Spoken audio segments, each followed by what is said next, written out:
talk about what Saquon Barkley said and to talk about Myles Garrett. And not that I don't love A.I. Jack, but I disappointed Shay's not here with his idiotic take that he'd give up the 10th pick and more to get Myles Garrett from the Browns. Stop, please. I'm begging you. Keep your draft capital. Add to your line, whether that's offensive or defensive, and keep building. Quit giving away your draft picks. In the last 4 days, Shay has either drafted Ashton Genty, the running back, at 10, or he has traded a haul of picks to go get Myles Garrett, who eats up salary cap space, and you take away from the chance to add young, emerging talent. You're picking 10, keep the pick, period. Tell me you went from 10 to 13 and you got an extra pick. Okay, that's fine. To take a guy turning 30 and then have to pay him more than he's making now? No, thanks. And he's a great player. I'm not telling you he's not. Next thing you know, Shay's going to give up the 2026 first-round pick for Cooper Kupp, who's 31. Stop. Build it the right freaking way. Let's go. What I would say to that is I'm never concerned about the money as a fan because, after all, I'm a fan. The finances will be handled at Hallis Hall. What I would say is that I always think about the age and the diminishing returns that you have with this. It's so common in the city where you see a free agent, ooh, the Bears should get him, ooh, the Bulls should get him, ooh, the Cubs should get him. Every time that there's someone, then the Chicago sports fan collectively, they show you a little leg. Why don't you come over here, big boy? You should be playing for one of our teams. It happens all the time. It happened with Carmelo Anthony. It happened with so many others where the thought is that as soon as someone's available, they must come to Chicago. Well, at some point, you have to take a look at the age and the diminishing returns that you'll get. Yes, he had more sacks collectively than a lot of guys on the defensive line for the Bears. However, if he's with the Chicago Bears, Cap, the bottom line is that means that he's going to be aging, and he's not going to be as productive and won't be that road grader on the defensive line when he's 32, 33, 34. The older you get, unless you're a special player, the older you get, the worse that you get as a player. You're not going to have the same production year in and year out. That's why you don't do that deal. Money aside, you're just not going to get the same player every year. Well, if you told me that the Bears were, like, right there, man, one more piece and they can win the Super Bowl, that is not the case. So why am I taking a 30-year-old, as good as he is, using up salary cap space? Again, the money doesn't matter, but the space does, and then giving up high draft pick compensation. Reportedly, it could be as much as 2 1s. I'm not doing it. Sorry. I'm going to keep building my offensive line, my defensive line, see what I can do in free agency, and then let's keep going. One thing for sure is that this is not fantasy football, or that's not these fantasy trades. They have to be guys that you know that you could depend on for quite some time because the Bears are trying to go on a run here. Again, this is great to be able to get yourself to the playoff once, but ultimately, Cap, you want to be able to have offensive, defensive linemen like you have with the Eagles, like you have for Kansas City, that are going to be there for quite some time, paying dividends for your team. You want to have something consistent, not something that's a stopgap. We always look for the quick fix, don't we? Around here, that is correct. Always look for the quick fix. What can we do? Can we possibly get that big name? No, we can't. We're going to keep trying to build this thing. Period. I thought that the piece from Courtney Cronin on ESPN.com was great. If you did not get a chance to take a look at it, you should, because it kind of breaks down the process of Ben Johnson becoming the head coach for the Chicago Bears. One of the graphs that really stood out to me, Cap, and again, at ESPN.com, go to the Bears section, and you can see a very lengthy piece by Courtney Cronin. If team president Kevin Warren had any doubt about the favorite of his team's fan base, it was tempered the night that the Lions lost. There was a guy that brought over 2 shots of tequila, a Bears fan named Chris Stein, and there was a note that was written by Stein's girlfriend, and it says, "Kevin, please hire Ben." And Warren responded back, sending back 2 shots of his own and says, "Message received." Imagine that, Cap. A fan sees Kevin Warren, doesn't want to bother him, but just wants to send over a couple of drinks with a little message attached that, hey, get Ben Johnson. And Kevin Warren's like, yep, got it. He's in the crosshairs. That's it. That's amazing how Well, so we thank Chris Stein, the Bears fan, for getting that done. Thank you. Appreciate it. Great piece. Great piece. Yeah. And her reporting that they are going to add 3 years to the deal of Ryan Poles so that Ryan and Ben are aligned. Don't think that Ben Johnson didn't sign off on that. Mm-hmm.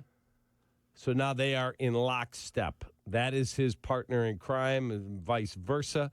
And they will build it in the image that Ben envisions his football team looking like. They are equal in the flow chart at Hallis Hall, even though Ben makes significantly more money. Mm-hmm. And that is how it is. It's usually the GM is the boss of the head coach. Not so much in this case. I got no problem with the extension. None. Ben Johnson said, I'm good with that guy. I'll join up, and he could have gone anywhere. He could have gone to Washington a year ago. They were on the plane to go get him. He could have gone to the Raiders. He could have gone to Jacksonville. He could have gone anywhere he wanted. He picked us. And he's cool with it? I'm good. Well, I think that there has to be perspective with this because I can understand why someone that's listening to the show right now looks at Ryan Poles with a side eye. Because take a look at where the Bears were. They were 3-14. They tanked on purpose in 2022. They went from 3 wins to 7 wins in 2023 and then went backwards with the combination of Eberflus and Brown and the issues in that locker room and went 5-12. So when we had a lot of calls after the end of the season and people saying, hey, I got a problem with Ryan Poles because this team was supposed to be destined for at least 9 wins, let alone the playoffs, and for it to go backwards, he holds responsibility for that, along with Eberflus, along with the players. They all broke it together. So when you take a look at that one-loss record, again, the first season, it was done for a reason. You were 6-11 under Matt Nagy. You want to get rid of some of the high-priced veterans, and you want to reset this thing, which is something you and I have never seen, Cap.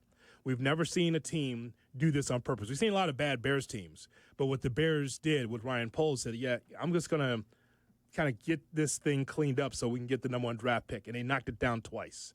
DJ Moore via trade, and, of course, with Caleb Williams. So I understand when we say, hey, it looks like that Poles is going to get an extension, why Bears fans say, well, wait a minute. Isn't he presiding over the 5-12 team from last year? Yes, he is. But I will tell you what I told you when Poles was hired. I said at the time that Poles will get 2 coaches unless this thing is completely off the rails. He is going to get 2 coaches because that's the right thing to do. If you're going to level the franchise at 3-14 and try to build towards something, yeah, it got derailed last year. But I never thought that Poles would be fired after 3 years of being the GM. I said he'd get 2 coaches. I still wonder if Eberflus was really his guy. But I know one thing, Ben Johnson is his guy. If it goes backwards again, if they can't be a perennial playoff team, they'll all be fired, including Ryan Poles. Yeah, if you get to where Caleb is available or eligible for his extension or to have his 5th-year option picked up, and you have questions, I don't know. They're all done. Mm-hmm. That means the whole experiment failed. If Caleb's signing a $500-600 million deal, it was wildly successful. So let's hope that the latter is what it is. It's what I thought would happen, Cap, that a young general manager would get 2 bites of the apple.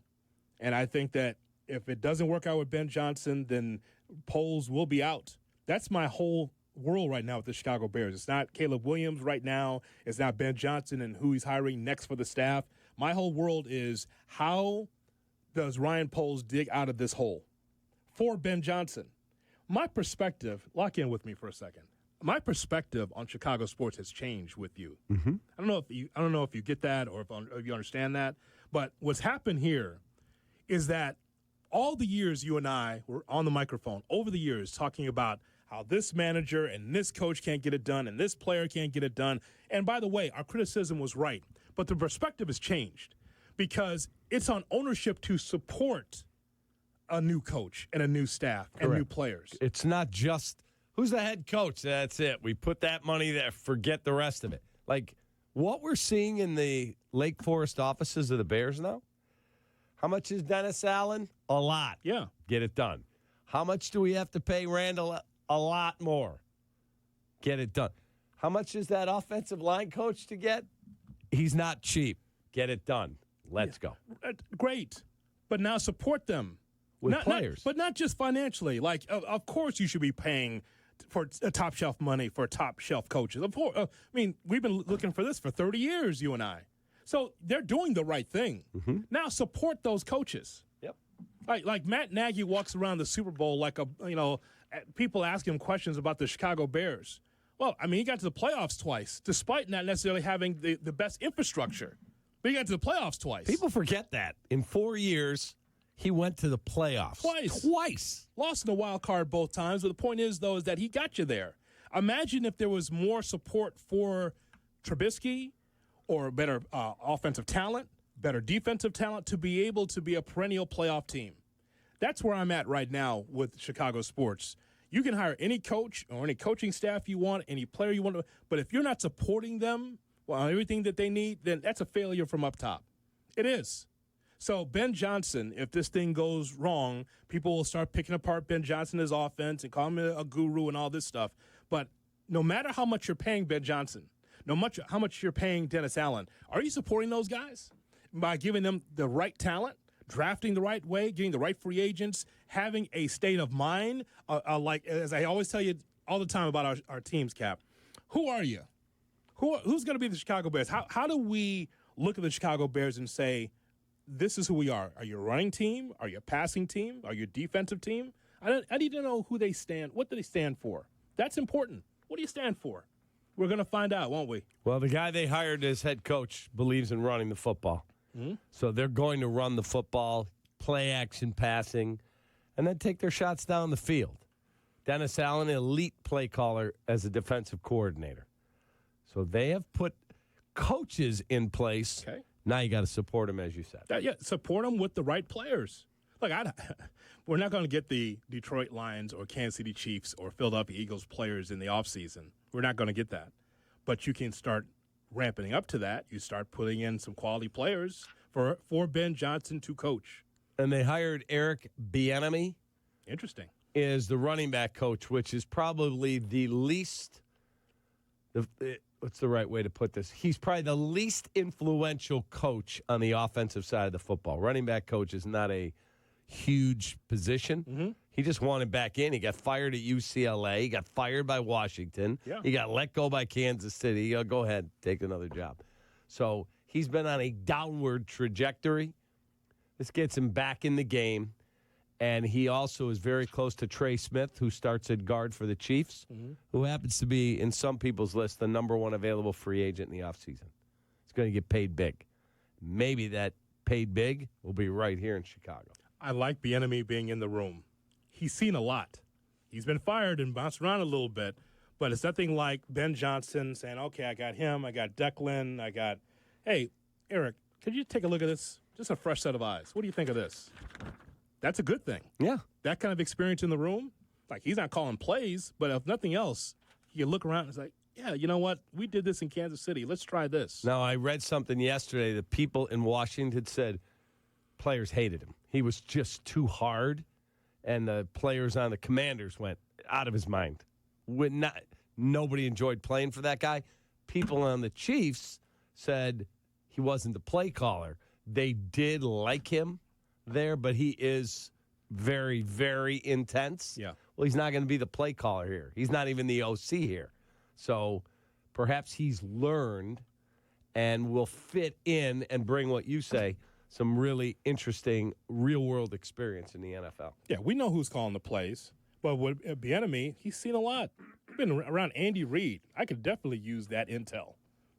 It's like, if I need some new wrinkles or a fresh set of eyes on the playbook, absolutely. I'm in charge, but Eric can be able to help. As much help as you can find for Caleb Williams, I'm all for it. Anything that you can to help that young man. He's already had too many voices in his head as far as head coach and offensive coordinator. He's a centerpiece of all this, Cap. He needs help fostering along his career with the Chicago Bears. Now they also blew out the strength and conditioning coach. Gone. There you go. And that's what happens when you change coaches. They bring their own strength guy. They bring their own nutrition person. They bring their own this person. Like, it's way more than just changing out head coach and a few assistants. It's a big deal.